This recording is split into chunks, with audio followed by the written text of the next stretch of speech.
And when we stand in our own value, that gives us the courage, which also lives in the will center. That then gives us the courage to step off of the conditioned narrative around what defines success, what defines wealth, what defines, your own, what your own definition of what's right for you. You just said it earlier. So suddenly you can say, oh, well, I deserve to ask for what's mine. And what's mine is whatever it is that is going to make me feel good and sustain me so that I am better able to then give who I am to the world. You're listening to Sensitive, Spiritual, and Successful, the podcast where we uncover ways to connect you back to your soul self and get you unstuck so that you can live out your full potential. I'm Jasmine Lynn, a former psychotherapist turned human design soul guide and EFT tapping success coach, and I'm here to show you how to love yourself through all your levels of growth. I know you're here because you have an impact you want to make in this world and you have a light to share, and I'm here to guide you through that journey because you deserve soul-aligned success.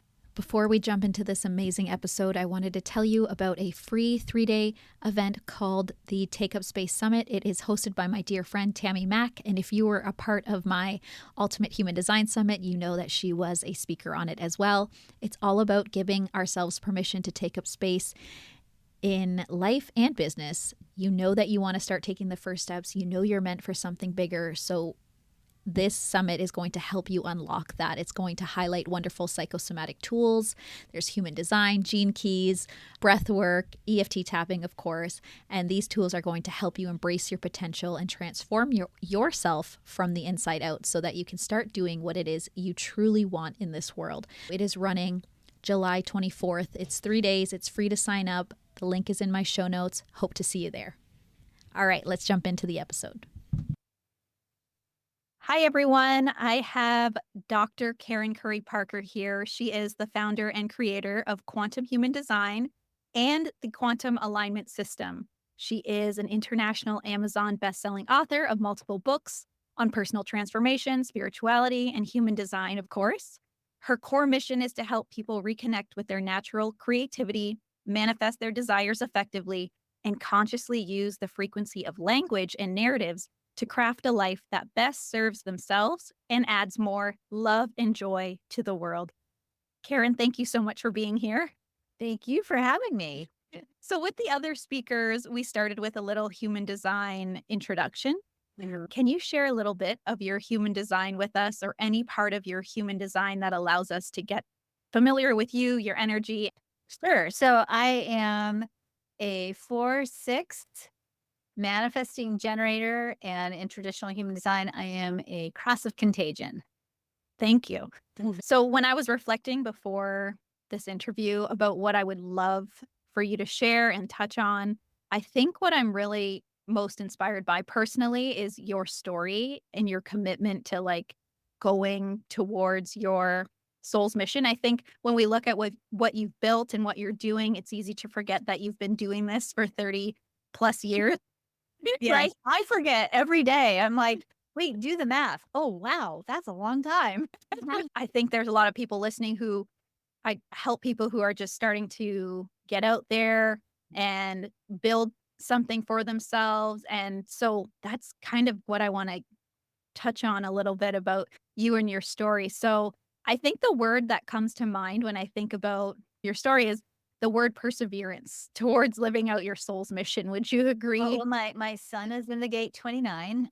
So so that makes sense. I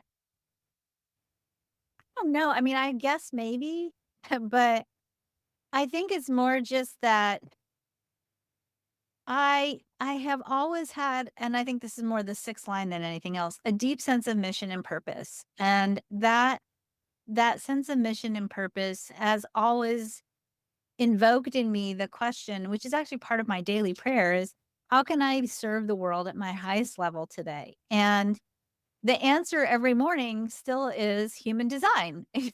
So I mean, if it had been something else, if it had, if I had woken up one morning and asked that question and God had said, well, today I really want you to sell hot dogs, I would have done that. And so I would say, certainly, of course, I'm passionate about human design. I love human design. Human design is, to me, a quantum tool for an evolving world. And as I have felt human design evolve within me, and I watch it evolve with other people, I certainly would say I think it's a tool that has an intention, and I think at its heart, an intention to serve humanity itself. And it's a great vehicle. It's a really great vehicle for helping people fall in love with themselves, reconnect with the wisdom of their body, discover, who they're here to be, and to really recapture or remember their innate creative power. So, I mean, I could tell you my human design story. It's definitely a magical story. It was a story of serendipity and connection.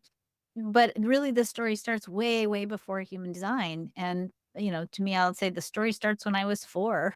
And I had at that point in my life, I had an imaginary friend who now I consider to be a spirit guide, Mm. and his name was Thomas. And when I was 4, Thomas would ride around in the backseat of the car with me and eat dinner with me and didn't like peas. And, Thomas always told me, even in the very beginning, that my job was to teach love, and that my purpose in life was to teach love. And I think, along the way, I got gifted, I think through magic and serendipity, lots of opportunities and lots of ways in which to teach love. And I think really at the heart of human design, it's about teaching love.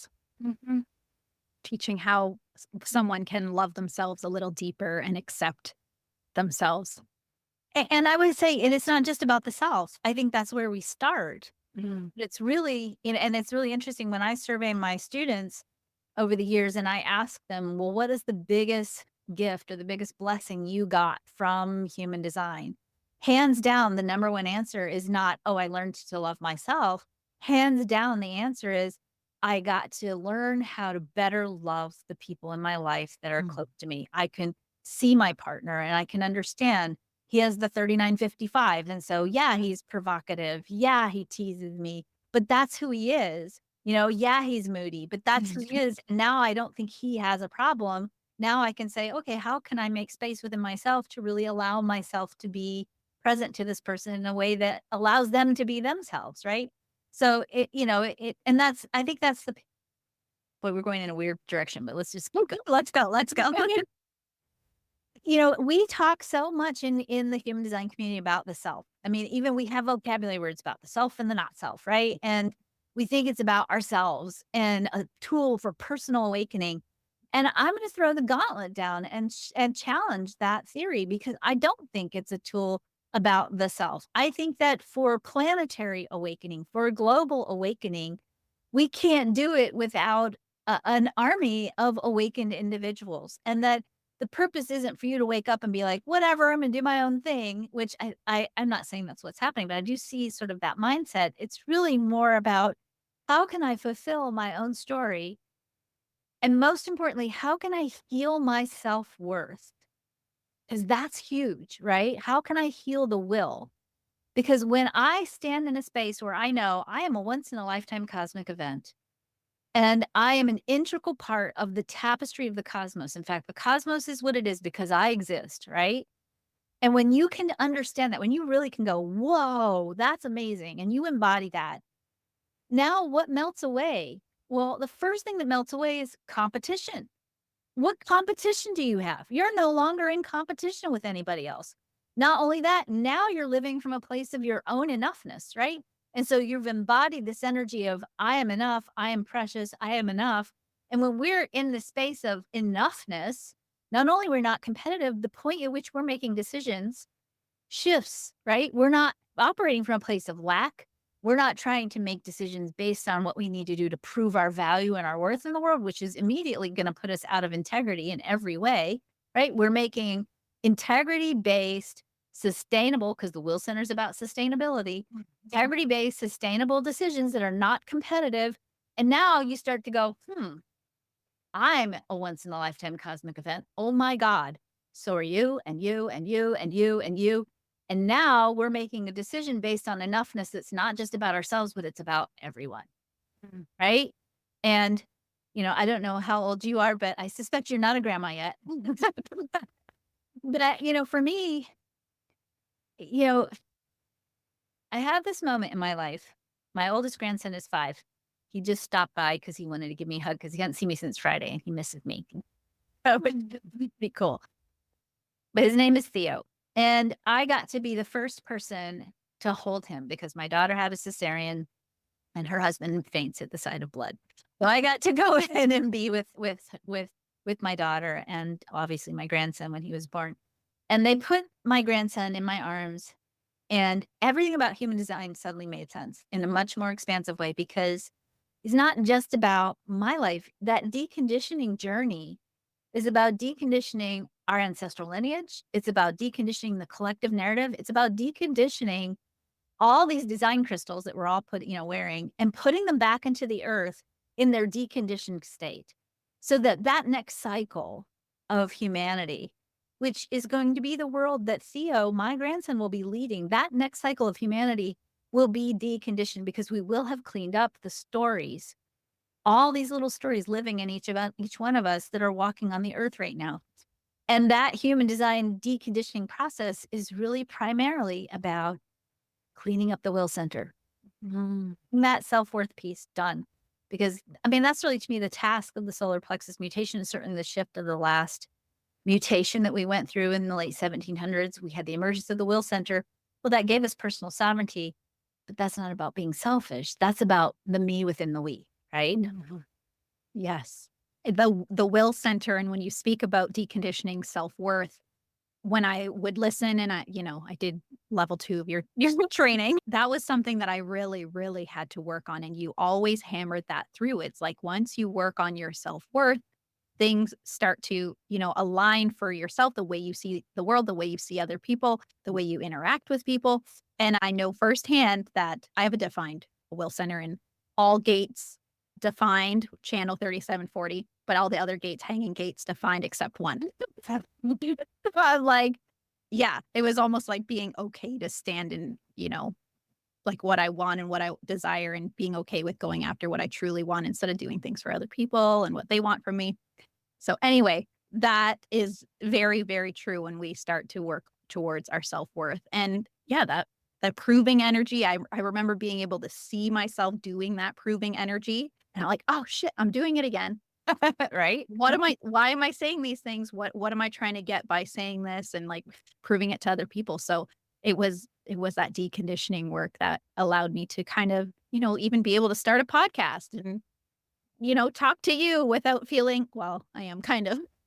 No, don't, because you're the same precious string in the tapestry. So Yeah. so here's the next level though. Okay, Yeah. so we have the whole personal deconditioning, but then what goes hand in hand with that too then is the redefinition of what's valuable. And when we stand in our own value, that gives us the courage, which also lives in the will center. That then gives us the courage to step off of the conditioned narrative around what defines success, what defines wealth, what defines, your own, what your own definition of what's right for you. You just said it earlier. So suddenly you can say, oh, well, I deserve to ask for what's mine. And what's mine is whatever it is that is going to make me feel good and sustain me so that I am better able to then give who I am to the world. Yes. Yeah. Thank you, Karen. I feel like talking to you, I'm like, this feels like you're talking directly to my soul. It's like a coaching session for everybody. It's amazing. And I wanted to say Inside the Body of God, your book, that's on Amazon, everybody. I love reading that. It is like a pick me up when I'm feeling down or I need like a mindset shift. I just feel like that was such a pivotal book in my journey and continues to be in my journey. So thank you for writing that. And anyone who needs it, Very it's welcome. I always think so. I wrote that book when I was pregnant with my projector daughter. And I oftentimes think like I literally like I don't have a whole lot of conscious awareness of writing that book. I mean, I know I did it, but I'm always like, I think my projector daughter is the one that actually wrote the book while she was growing inside me. She's like, Mom, get this done. So, and thank you. I'm glad you loved it. That's amazing. So I'm currently pregnant. So Congratulations. yeah, 27 weeks pregnant. And I'm writing a book.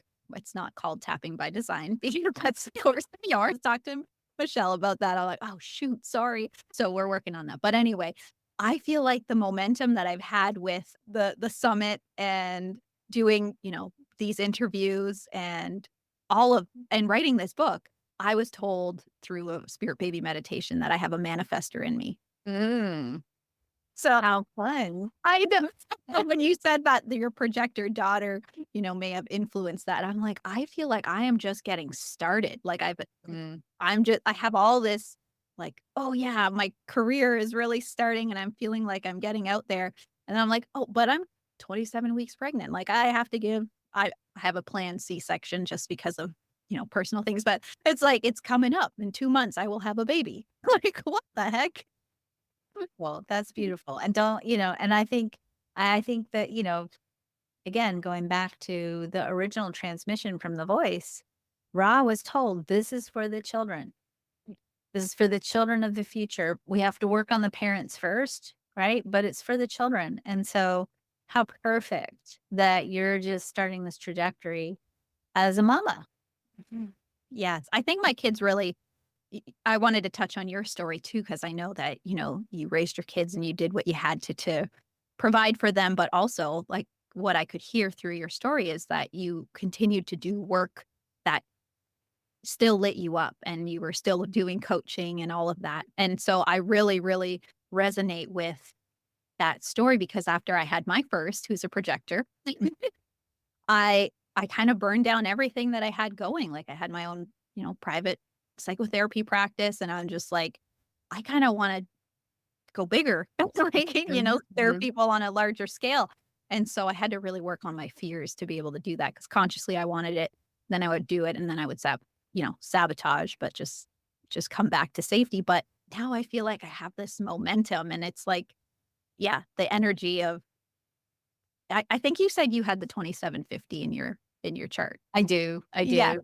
yeah. So I have the 27, my husband has the 50. So it's like, I just wanna be home with the kids. I wanna show them that, I can take care of them and still do all of this Mhm, great stuff. mhm. I guess my question to you is, what was your motivation to continue to Well, there were continue? 2 motivations, Jazz. I mean, the first one was we needed to eat, and so that was a big motivating factor. For And both. at a certain point, I had 2 teenage boys, and they ate a lot. Um, but I think that I'm sort of being silly. The real intention was I never wanted my children to ever say, "You have to compromise who you are and your passions to go get a job to make money." I wanted them to see what does it look like when you are following your inner authority, right? And you are following your passion and your soul directive and and you're able to do it in such a way that it's integrated into your real life. I wanted them to not just know that's possible cognitively. I wanted them to see what does it look like when somebody follows their passion, because I never wanted them to compromise on their passion. And that was really my prime directive always. I mean, there were definitely times when one cycle of I think in particular, because in the beginning, the money thing was hard. It was really hard because people didn't know human design. I mean, it was like there were about, a couple of people teaching it and not a lot of people learning about it yet. And there were definitely a couple of cycles where I was I'd have a backup job kind of in my I'm a fourth line profile, so I'd always have, like, a backup job, Right. like, in case just in case, I let my nursing license lapse a couple of times, and I'd be like, "Oh, I better go back and get that nursing license and be ready to go because things are not working, and I might have to pull the plug and go just do something to make money." But I never had to, fortunately, but definitely, that embodiment was so important to me. What do you think pulled you through those moments of, like, that tough, "Oh, it's so close, can I make it?" Faith, faith, faith, faith, Right. faith, faith. Yeah. I just knew, like, I could feel it in my bones, like, this is where I'm supposed to be, I'm doing what I'm supposed to do. There were a lot of times along the way where there were decisions that I had to make that were decisions that logically, from a business standpoint, were not the right decisions, but I knew that they felt right, so it was that visceral sacral response. And I knew I had to just follow the sacral, even though business principles would be do this, do this, do this. I had to just say, okay, logically, I know I'm supposed to do this one thing over here, but viscerally, sensually, in my sacral, I know I have to do this thing over here. And when I followed the sacral, when I followed what was the rightness in me, and I trusted my sacral at a certain point. That took a while, but to me, my sacral is defined by my 50-27. And so to me, there is a deep sense of accountability and obligation to my mission. And I think that came from that 50-27 definition and that connection to that obligation to follow that. I think, it helped me, even though the people around me were like, "What are you doing?" Right? Yeah. Yeah, that's the hardest part when other people are like, "Oh, where is she headed with, like, this decision?" I love my dad so much, and my dad is also a 4-6, right? And he would say to me, I mean, at least once a week, he'd say, "When are you gonna get a real job?" He'd say, "When are you gonna get a real job? A job with benefits." And I'd be like, "Dad, I have 4 kids. I'm a full-time single parent. Do you understand the illogic of me going and getting a real job? Who's gonna pay for childcare? Who's gonna like what it did stir in me, a lot of self-doubt at times. I would really sit like, well, maybe I am just crazy and feral and I need to probably just train myself to go to work. And fortunately I didn't. So Fortunately for everybody, you didn't. But yeah, I think there's a lot of people who can definitely relate to that where you like second guess, is this creative life meant for me? Can I actually make a living doing what I truly love?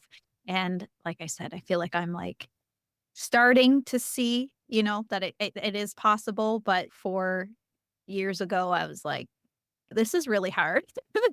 This I don't know, like, the same thing, I can always go back to my psychotherapy license, I can always right. open that back up, it's okay, I think it's gonna be okay, but, yeah, it's like the main thing that I learned, discovering or rediscovering who you are and just, like, loving who you become. I'm at a point now, and, people might not be at this point, they might still be like, "Oh my gosh, this is so hard," but now I can look back and be like, "Wow, I faced a lot of fears." I Mhm. I I did what I said I was going to do, and it's like, look what I've created, look what I've put out in the world, and it's so anyone listening, Karen's 30 plus years of experience, she kept going, "Look at this amazing thing she's built," but also it's like that just like that small little steps. I'm a generator, so it's like Yeah, no, and I yeah. really appreciate you saying that because I think that's the other piece. I think, and maybe this is the social media, and I feel like so ancient saying this, like, I really feel ancient saying this, but we are so in love with the hack mentality or, what's the hack and what's gonna go viral, blah, blah, blah. And I marvel on this every single day that it's step by step by step by step by step by step by step by step by step by Yeah. step by step. And there's no hack. And there's no hack other than, I mean, the hack is value yourself, value your work, and have faith. Mhm. And I think that's it. And probably superseding all that is stay in service. Yeah. Because I think there's and know the difference between service and martyrdom. Because martyrdom isn't service. Martyrdom is you still trying to prove your value in a really subtle way. So Mm. stay in service, and that means you sustain yourself. You take care of yourself so that you're better available for service. And you ask every single day, how can I serve? How can I serve? How can I serve? Mm. Yes. I think people who are able to learn from you and read your books, Inside the Body of God, people And your just book next, and your book next. that's coming up, but yes, thank you, Karen. But yeah, just being able to learn from that, and actually, you know what, that just sparked something that you sent out an email, I don't know, maybe months ago, maybe even last year, I don't know, I saved it somewhere, but it was your definition of what a leader is. Oh, you're not gonna ask me to recall what I wrote. Let me give you a modern definition because I mean, maybe it's the same one, but I definitely am still contemplating this. You lead when you are in alignment, meaning you lead when you are fully occupying your right place and right space in the cosmic plan. And that's not a small space. When it's your space and you're occupying it, it feels juicy and full and rich. So there's no compromising on that. Because here's what's happening. When you're living in that space, you're staying in a state of alignment. And that state of alignment is a highly creative, highly coherent, high vibrational state. And higher vibrations and train lower vibrations. By the way, not the other way around. It's not quantum physics, that's just straight up physics. And when you hold and occupy that energy and you walk into a room, whether it's your community meeting, a city council meeting, Walgreens to buy toilet paper, wherever you're going, you're bringing your energy with you and you are automatically lifting everybody else around you. And that is the definition, I believe, of true leadership. That is the fulfillment of what it means to lead. You become influential by your very existence. And that influence inspires other people to occupy that same field of energy, that same place of alignment.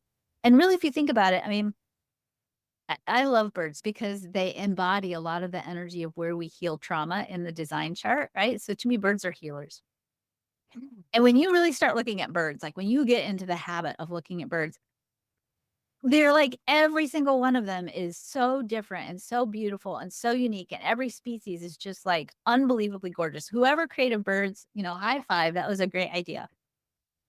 When we when you look at birds, there's a perfection, right? To birds in nature and natural order. I mean, nothing in nature is wasted. Nothing in nature is like, well, I don't know, let's just put this here, right?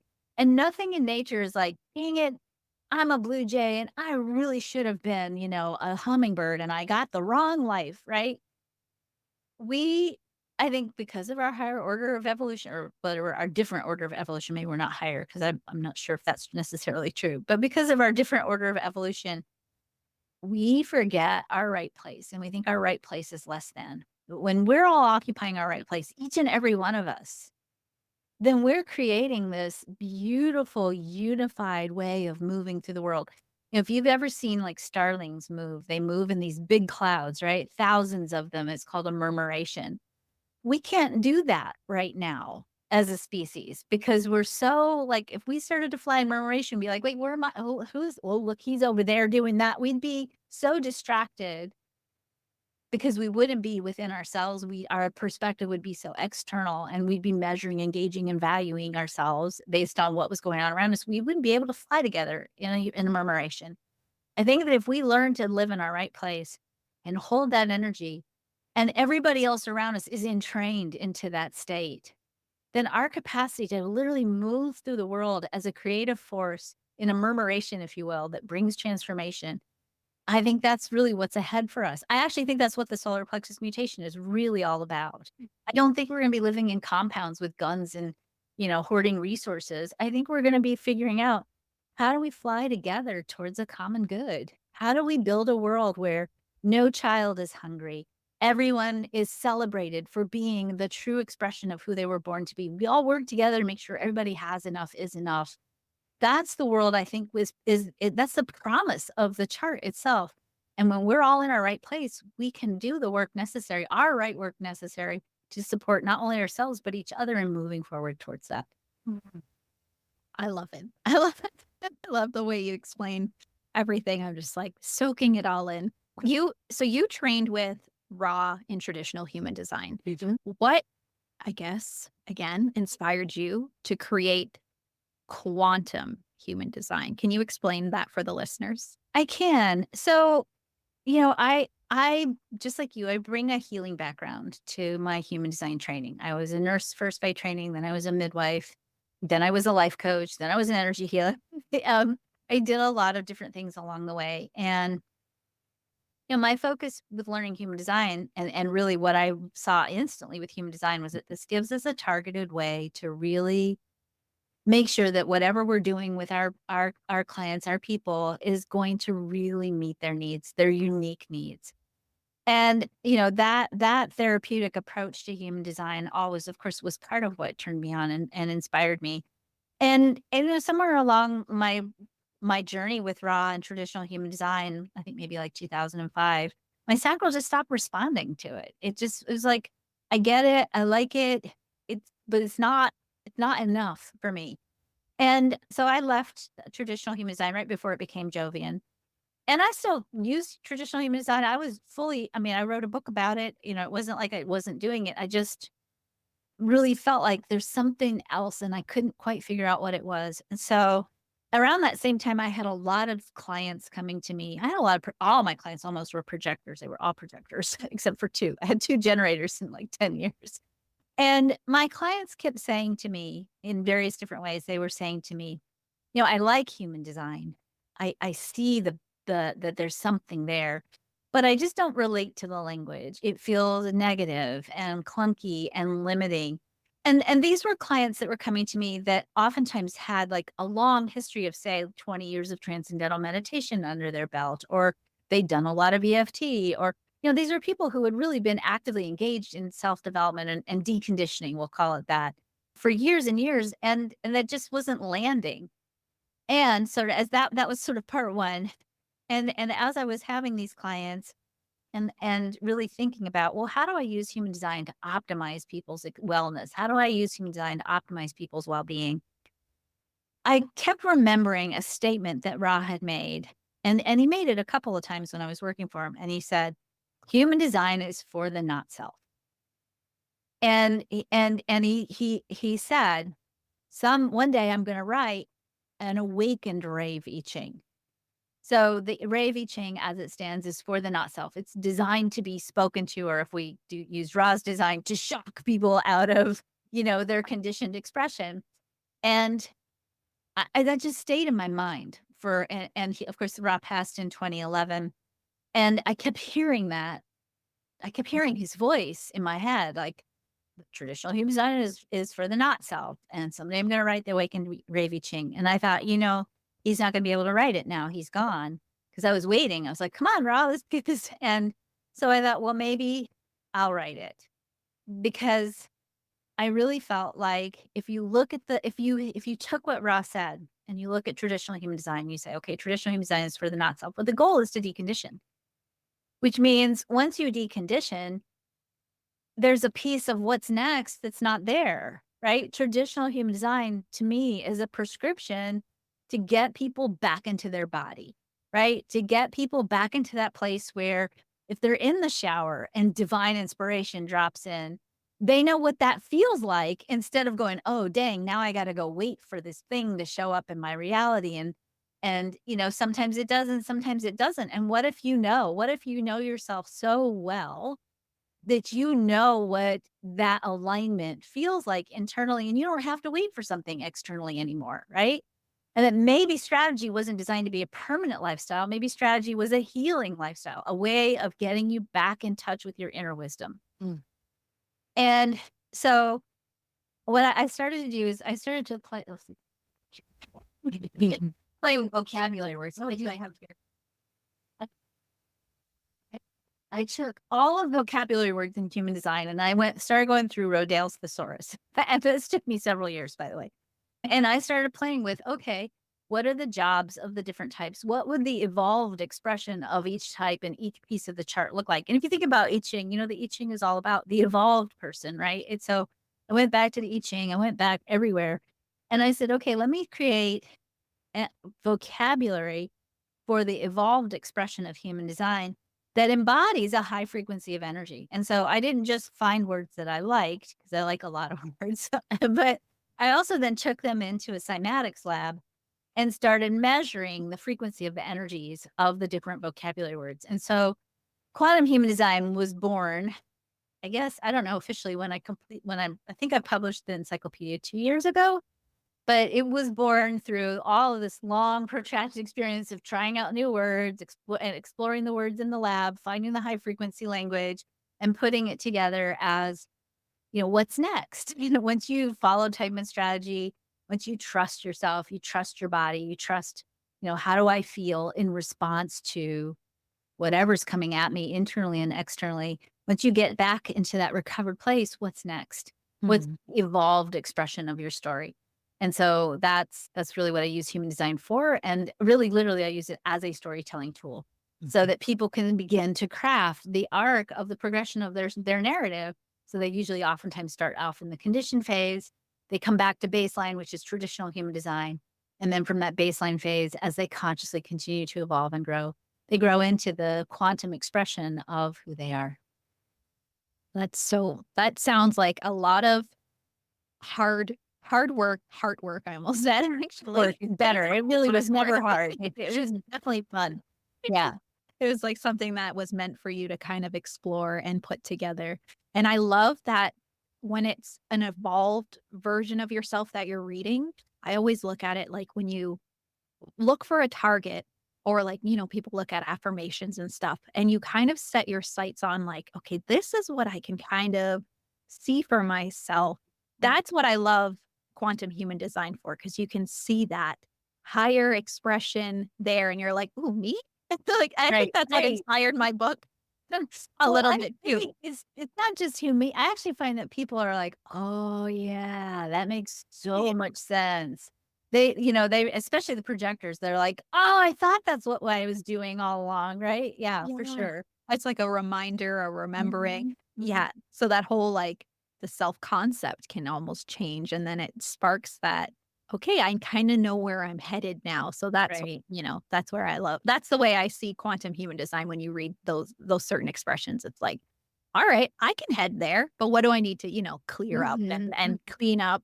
And I have to just add, because I think our society is our conditioning is so logical and linear. I always also have to say, it's not like you're going to be like, okay, I've done that. I've done that. Now I'm the evolved expression. You're always all of it. Right. Yeah. And it's just a different way of really exploring the story that you're telling through not only the lens of possibility, which I love that this is your target, right? But also looking at it like, you're a quantum field of information and you're gonna have crappy days or you're gonna get into a relationship with somebody who's emotionally defined and you're open emotionally and you're gonna forget, on a day, oh yeah, I forgot I have an open solar plexus. I still forget that I have an open solar plexus. I've been doing this for a long time, but I live with somebody with the 3955 and I'll wake up and I'll be like, "Man, I'm really grumpy." And I'll be like, he's down on his wave, but I don't remember that sometimes until 2 or 3 days later.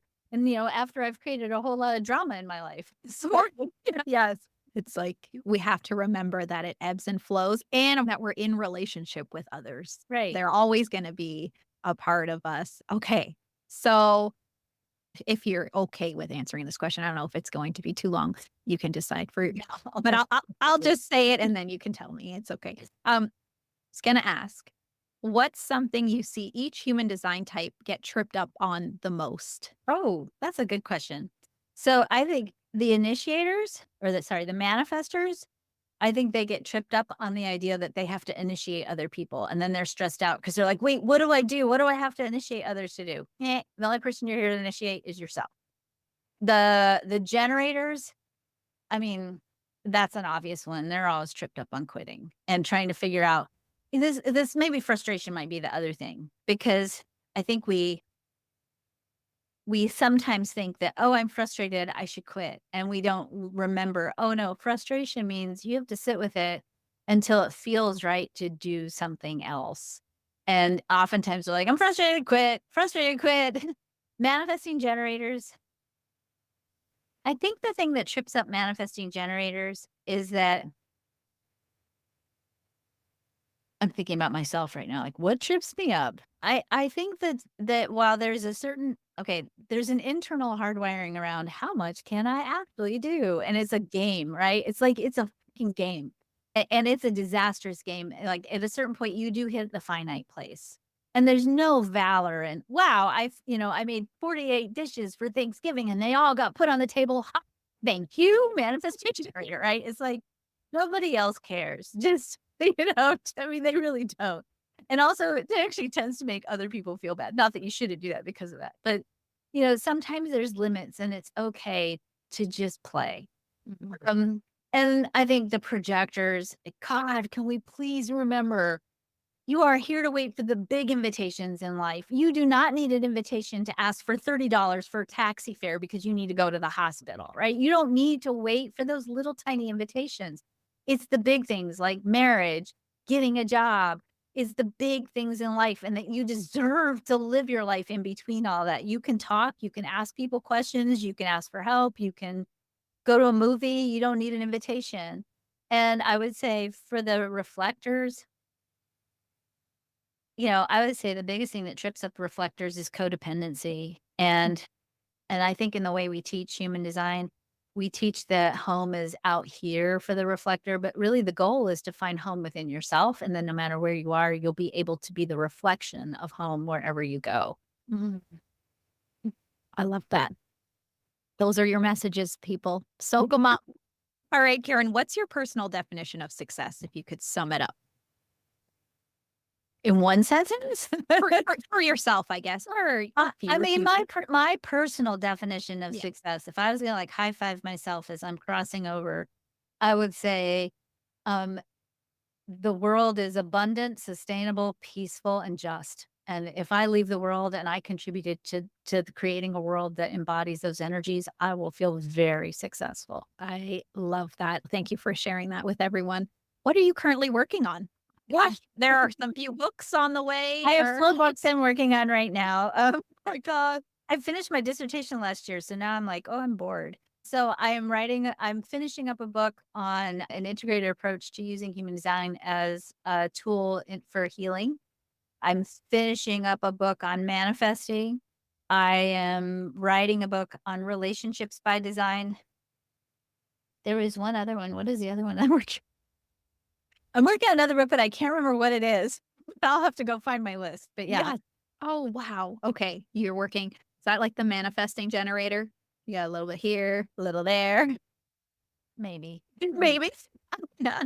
You've got a lot of inspiration coming at you. So you've got a lot that you're working on.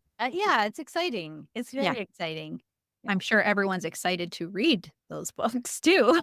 So, I hope Um, so. But there's a certain satisfaction in getting it done. I actually just finished a manuscript yesterday, so oh, um, yay. I'm feeling like, whoa, I'm down to 3. So now I know another idea is going to drop in any minute now. That was it. Make them explain. Yeah, I'm going through that writing phase of like, wow, I've never actually written like a book before. And it really challenges you, but it sounds like you have like a flow. No, No? no. You just sit down and write? Like you just, okay. Yeah, can I do mean, this. some days I have a flow. Yesterday, I mean, there are definitely, writing a book is like building something. It's like you're moving a piece here and there, and does this make sense? And some days it does flow, and some days you spend a lot of days doing research, and then I beat myself up. You probably don't, but I beat myself up like, man, I didn't write today. It's like, but you spent 4 hours researching. That counts. Yeah. Yeah. Yeah. I try and it's more with my kids because I'm home with my kids. They go to school only for like 6 hours in the week. Otherwise, I homeschool them. I'm home with them all the time. So I'm like, wait, you took care of your kids today. Exactly. You can write later.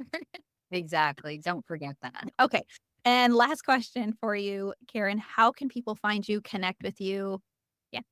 Well, I would say go to quantumhumandesign.com and you'll find all kinds of information and blog posts and programs and trainings and Yeah. Awesome. Yay. Thank you so much, Karen, for being here and answering all my questions. I had a great time. Thank you. And I'm looking forward to your book. And that's it for today's episode. Please share it with anyone else who wants to learn more about human design or anyone who may be on their personal growth and spiritual development journey. You can DM me on Instagram to talk about what resonated with you, what you learned about yourself. I love hearing about human design in real life, so I really appreciate those conversations. And if you would like, you can leave a comment, a review, a rating, and subscribe to the podcast. That support means the world. Thank you so much for listening. I know time is a valuable currency. Take care.